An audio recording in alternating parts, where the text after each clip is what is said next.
Hi, I'm Avian Rogers. And I'm Les Cizik. On today's show, we're going to teach you how to build several small but very useful little projects for around the house, like this audio cassette rack. A lot of these things also make wonderful gifts. These small jobs are easy to do, and they'll also teach you the techniques you can use in larger projects in your shop. They're wonderful for a beginning woodworker to start with, and also lots of fun if you've got some experience. So come down to the workshop and we'll get started. We're going to show you how to make these two projects today. They're real confidence builders because they're projects you can start and finish in a single day. The first one is a bathroom rack. It's very simple to do. It's all straightforward cuts. You can see it has a towel bar down here on the bottom and a couple of shelves for other things you might have in the bathroom. Very simple part to cut. This is bandsawed out to this shape. It's got a couple of dado cuts, and the holes are drilled here to hold the towel bars. That's about all there is to it. The cassette rack is a little more difficult because we've got the same similar general construction, but these dado cuts are at an angle, and we have to cut an angle on the front of the shelves. Other than that, it goes together just like the bathroom rack. We're going to make the bathroom rack first. In a minute, we'll cut all the parts out and show you how it goes together. But before we do that, it's important before you start any project in your shop to have a good set of plans and understand them perfectly. Now here's a very good set of plans, and this is important to understand these before you cut the first piece of wood. As you can see, there's a front view, a top view, a side view, and an exploded view. Let's look at the exploded view first because that really helps us. It identifies every single part, the two sides, the two shelves, the two back pieces, and the towel bars that go down here. And it also, over here in the bill of materials, shows you exactly what the dimension of every one of those parts is, so you can't go wrong. Now let's take a closer look up here at the side view. It shows that the entire project is 22.5 inches high. Look at the detail here. 3 inches down from the top, you put your first shelf. It describes this detailed curve here. 12 inches between the two shelves, and the shelves, of course, are 3/4 inches, and it shows how the dado is cut. Another 3 inches down to the first towel bar, and here are your width dimensions. This first towel bar is 2 inches from the back. The next one is 3 inches from that one. So every detail of your plan is put right on here so you can't make any mistakes if you follow these plans. Now, having understood these, let's go to the saw and start cutting these parts out. To start building our bathroom rack, the first thing we need to do is cut out our pieces. And we've got a few different pieces to cut out. We've got our two sides, shelves, and then the back. Now there are varying lengths and widths. So the first thing we're going to do is we're going to start by cross-cutting our pieces to length. Cross-cutting means we're cutting across the grain, and ripping means we're cutting with the grain. Now we're making our cuts with a table saw, but you could use a hand circular saw too. Now I've got the saw set up now to cut my sides so that they'll come out exactly the same length. Now the way I did that is I set up this stop block here. So I just push the board right up against that stop block, make my cut, and then I'll push the board up against the stop block again, and it'll come out exactly the same length. Now the reason I can't use the rip fence for that is when I'm using the miter gauge and the rip fence, that's very dangerous because it could cause the board to bind in the saw and kick back. So never do that. I want to point out one more thing before I make my cut too, is when you buy your wood at the lumber yard, don't assume that the ends are perfectly square. So what I've already done is I already squared my board up. What I did is since I know that the miter gauge is running at a perfect 90 degrees, I already ran it through the saw and squared it up. So I'm ready to go. Roll up the sleeves. Check it. And we're rolling.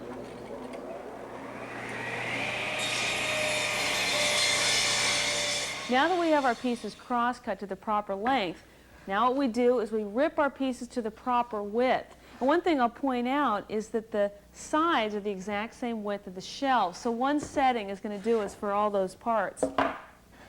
Now over here, I've got the saw set up at an exact 8 inches. I measured from the ripping fence to the inside of the blade.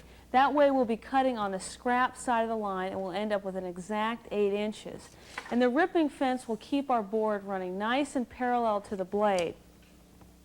we have this fingerboard set up right here so that it will exert a light pressure against the board and keep it pushed up right against that rip fence right there. And one thing I want to say too, when you make your cut, don't ever reach across the blade to get your board. Either let it drop to the floor, get somebody to catch it for you, or use a roller stand like we are. I get my sleeves up, and we are ready to roll. A feature of the Mark V is after we finish ripping our boards to the proper width, we can use the joiner then to plane down our edges to a very fine edge. Now the joiner is simply a cutter head that rotates at a very high speed, and as we run it across this table base here, it'll shave off a very thin slice of the board. Now as we're running it through, we want to make sure that we keep our fingers up and away from the cutter head and keep the board pressed up against this fence so when we finish our cut, we'll have a nice, perfect 90-degree edge. Okay, put my glasses on and we're ready to go. I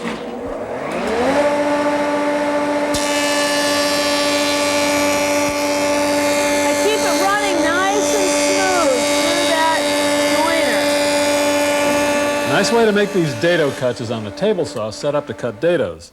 These dados will support the shelves in our piece. Now let me show you what we have to do with the table saw to get ready. First of all, you'll notice the guard has been removed. That's because the dado is not a through cut, and the guard would be in the way, we would not be able to pass the wood through here. The next thing we did was put in a different table insert which permits the dado set to come up through the table itself. And then we had to make a couple of test cuts. Let me show you what a dado set looks like. Dado set is simply a stack of blades set up to the exact width of the cut we want. Now before we actually run the stock through the machine, we're going to make a couple of test cuts on a piece of scrap. Look at there. The first one I made was not deep enough.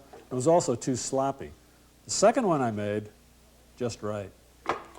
So I know that the dado is set exactly where I want it. And I've also set so I get it in exactly the right place and I can cut both sides just the same. I've set up this little block and I know that the dado will go through the board in exactly the right place. That's about all there is to it. It's a pretty simple setup. Got my stock here ready to go. Put it right up against the block.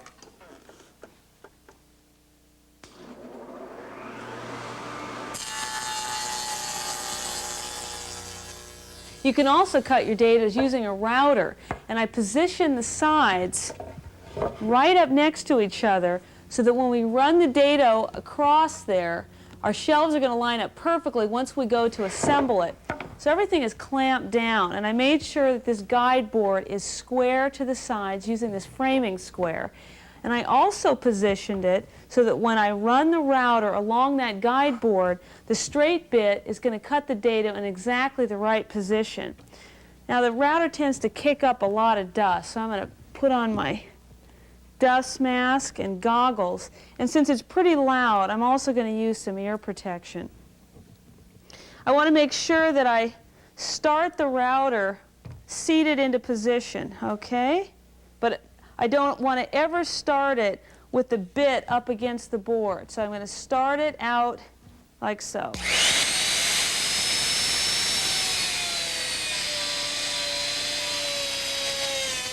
I'm going to show you how to make the corner cut on our unit using the bandsaw. It can be done with a jigsaw too, but let's take a look at this way. Now first of all, please ignore these two little X's right now. Those are for our dowels and we'll use those later. First we lay this out, measuring down 3 inches from the corner to here and make a little line 3/8 of an inch in. Then we do the same thing up here, 3 inches down, 3/8 in. Then we use this high-tech shop instrument called a coffee can lid and simply connect those dots, and that's about all there is to it. Now in cutting this on the bandsaw, we have to make sure that we do this cut first and this cut second, and then we cut the curve because obviously a bandsaw blade can't make a sharp turn like that. So we follow that little procedure, cutting strictly on the waist side of the line. I'm going to make this cut first, right on the waist side of the line, and then back right out of it. Turn around here and make the other one, right on the waist side of the line, just to the other line, back right out of it. And And I'm going to start up here. Just go right down this curve till I get to the waist side of my line. Then I'm going to be really careful making this curve. I'm just following it right down, moving my wood. There we are, that little scrap piece just flows right away. When I come back this way, ease right up to it.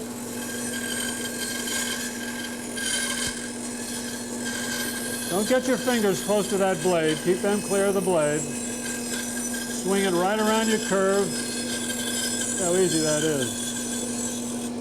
There's our cut, it's finished.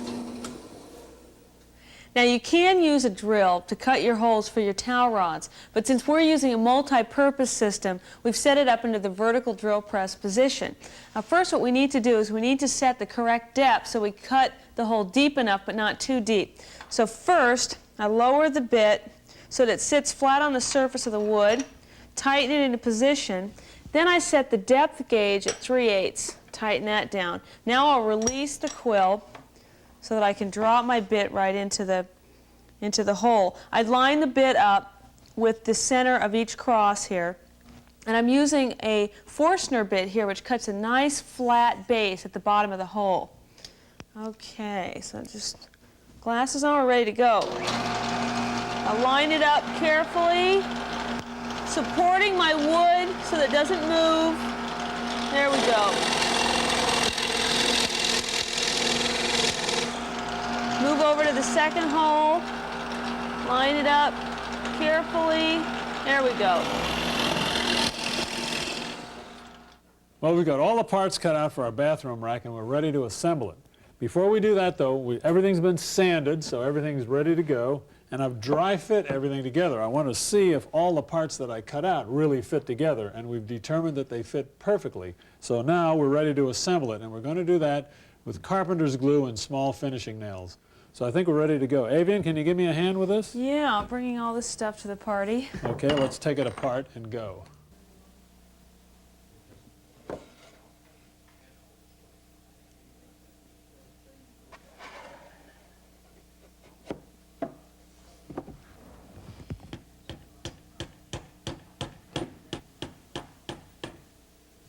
Well, this towel rack sure went together fast. Now all we need to do is sand it and put our finish on it. As for the audio rack, it's constructed in exactly the same way. The only difference is the sides are dadoed with a 45-degree dado, and then the shelves are beveled at a 45-degree angle, so that when the whole unit goes together, the sides and the shelves are going to be nice and flush. We're all set to make the bevel cut on our shelf.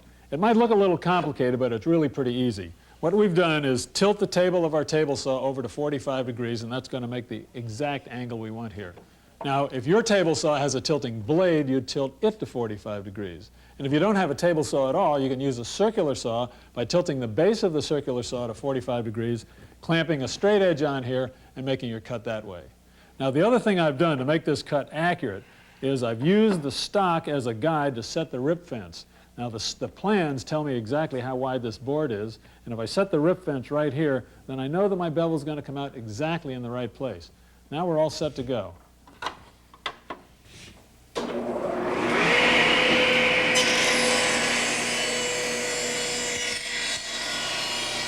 you don't have a table saw, it's easy to make this angle dado cut using your router. You simply clamp a straight edge at 45 degrees on the board, make the cut, and you've got it. We're going to use the table saw, and to set that up, use your miter gauge, put this extension on it, have the miter gauge set at 45 degrees, and with this extension you put a little stop block down here so that both sides the cut will be in exactly the same place. That's all there is to it. Hey, how'd you make out? It looks marvelous. Should we dry fit it just to make sure? Absolutely. Now, after we dry fit it, we'll glue it, clamp it, and nail it just like we did for the towel rack.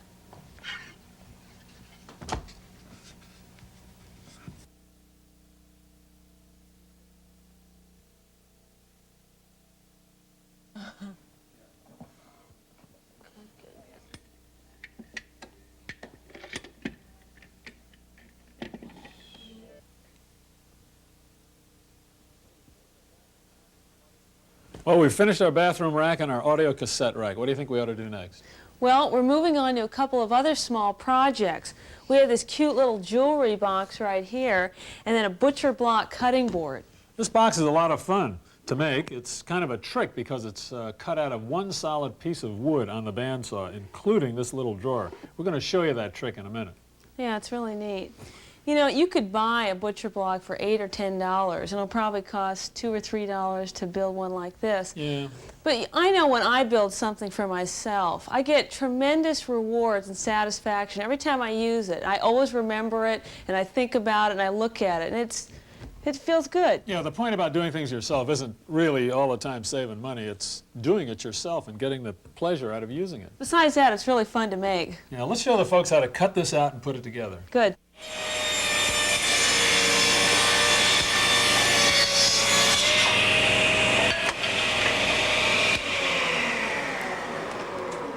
Now I'm cutting the stock for the butcher block.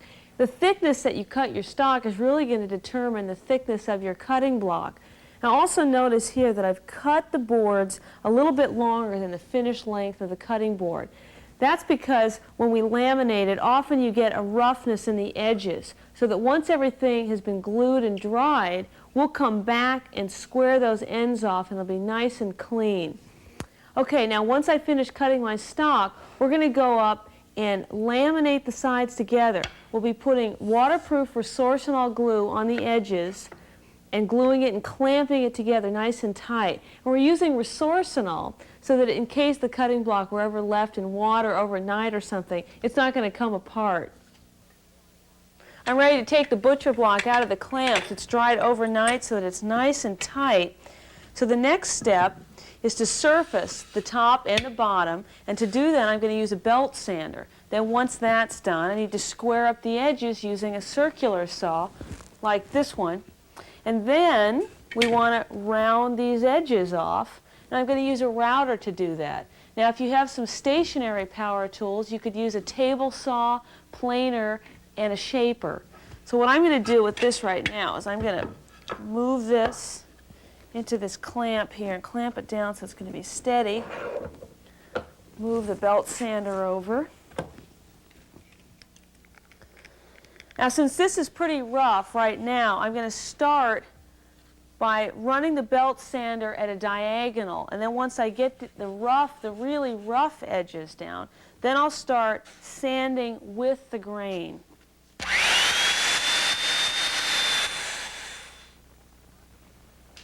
A real fast way to get a nice smooth surface is to use this professional planer. Now this planer's got a variable speed setting so that I can set that down to a slow speed, and I'm going to end up with a finish that's going to practically require no finish sanding at all. Okay, now I'm going to give this one crank and set it to the right depth for this cutting board. The planer's a little loud, so I'm going to use some ear protection. Get my goggles on, and we're ready to go.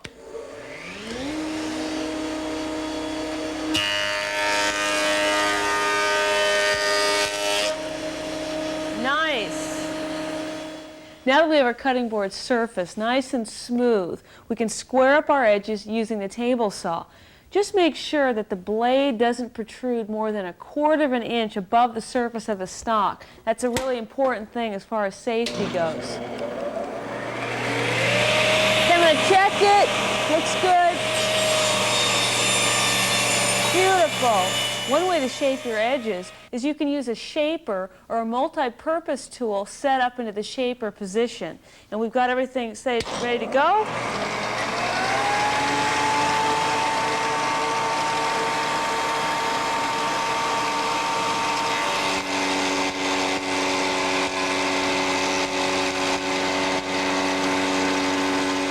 One of my favorite things to do in the shop is turn a pile of scrap like this into a cute little project like this box we showed you earlier. This really started as a pile of scrap, and you can use any kind of wood you want. In this case, we're using pine, and we simply alternate the layers so that the grains run in opposite directions, glue it up, clamp it tightly overnight, and we end up with a blank like this. And as you can see here, the edges are still very rough from that glue up, so using the bandsaw, which is the only tool we're going to use for this project, just about, we're going to cut off those rough edges. I've smoothed the sides on my blank and I'm ready to go on to the next step. I've got this little mock-up here which will help us illustrate how we solve the mystery of this cute little box. I'm going to cut the two sides off, and I've arbitrarily measured this about 1/2 inch.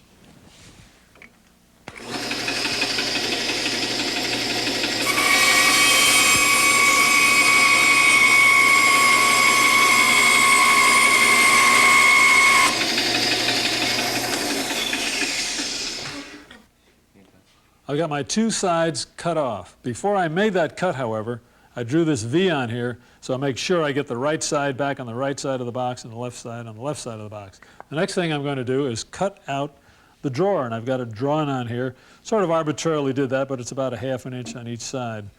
You may begin to figure out the mystery of how this box gets put together now. Just going to ease that blade right in on my line here. I'm going to stay right on the line. There is no scrap side here. I just want to keep the blade right in the center of the line. Every once in a while I have to shift this around. I'm doing this freehand, so I have to make sure that I shift the block so that the blade stays right on the line. I'm starting to think about my radius now. I want to make sure I don't hit that the wrong way. I'm going to swing this block 90 degrees right along this curve right here. Nothing to it. Whoops, got outside the line a little bit there. That's okay, it doesn't matter on this. This is pretty arbitrary measurements anyway. See if I can hit this one a little bit better. Yeah. Much better. Now we're in the home stretch.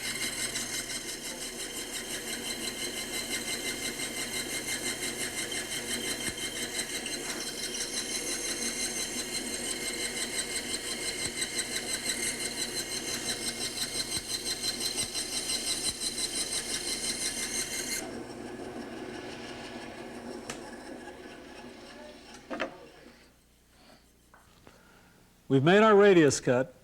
The drawer comes out like this. There's two more things to do. Cut the sides off and make this radius cut inside here, hollow out the drawer. We're all set up here on the bandsaw. I've already cut off the two sides.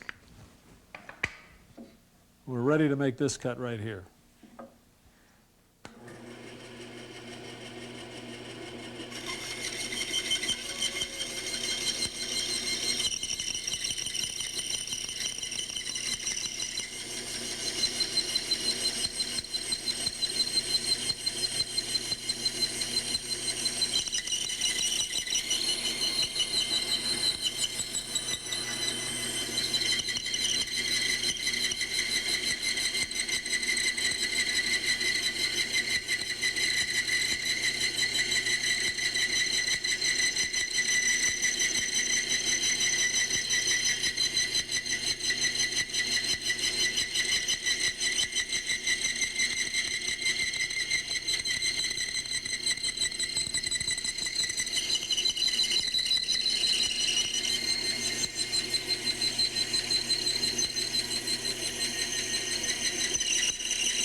Well, I guess there really wasn't much mystery to our jewelry box after all. What I've done is got the glue put on both parts, the drawer and the box. I've made my registration marks line up. Now about the only thing to do is round off the corners here. You can do that with either a belt sander or a router. After that, the only thing left to do is put on your finish. Now we're set to round off the corners on the belt sander. The belt sander is going to do something else for us too, because we can sand all these surfaces that have glue lines and other things on it. Now ordinarily I'd be using some dust protection, but because we have a dust collection system hooked up to our belt sander, that's not necessary. Watch how easy this is.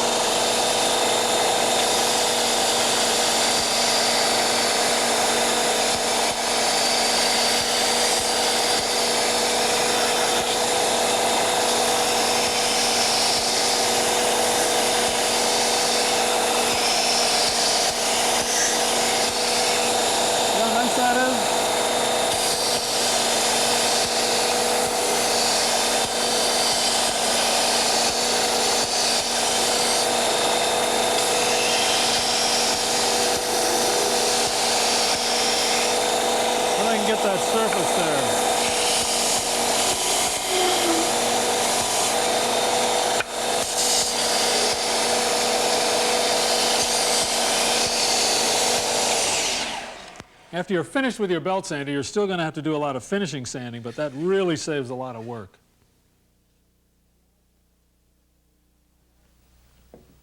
How do you like that? You are getting a wonderful polish on that box. That's great. It shows you what you can do with pretty ordinary lumber. We started with those plain white pine boards, as you know.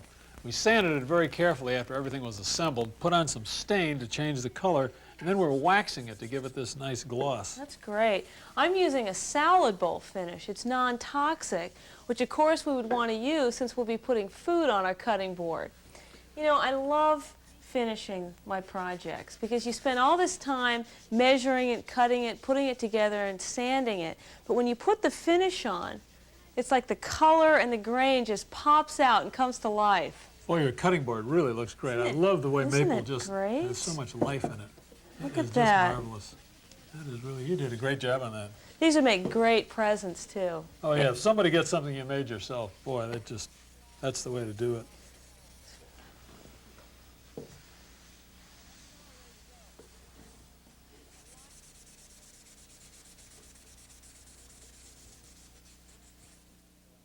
My own personal opinion is that the finest small projects are ones I turn on the lathe. I've done all these within the last few months in my own shop, and these are terrific because lathe turning, everything is so plastic. You never really know how it's going to turn out until you're really finished with it. This is a piece of governor's plum, and when I started, I had no idea what the finished project would look like.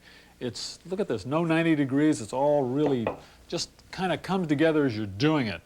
But a little word of warning, don't try to turn on a lathe until you've had really good instruction. And what we're going to show you today is just informational. This is our project for today. It's 5 pieces of walnut glued up together. We've got a little block on the back to take our face plate screws. We're going to rough this out on the bandsaw and make a bowl out of it. Now the next thing I do is start working with this bowl gouge. I'll really design the outside profile of the bowl.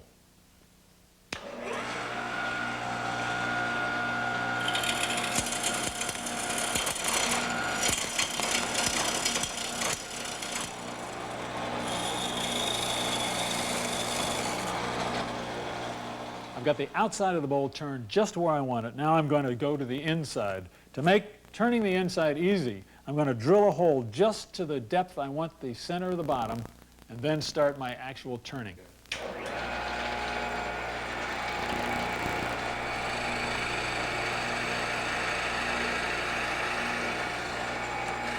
I'm going to keep our tools razor sharp at all times. Now we're ready to attack the inside of this baby.